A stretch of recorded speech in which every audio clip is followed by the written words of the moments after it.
Welcome to syGlass Academy. This is the drone camera tool. Select the drone camera from the toolbar in the menu. This is an MRI with segmented meshes.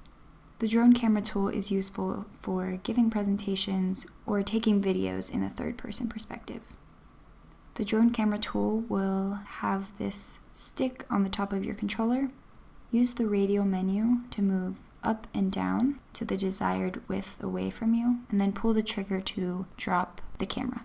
At this point, your video will be taking place in third-person perspective. There are two options: focus camera on user and focus camera on data. The next option is to turn the drone camera on or off, so you can momentarily toggle back to first-person perspective.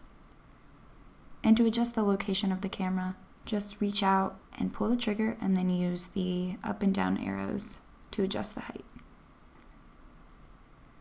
That's all for the drone camera. Thank you.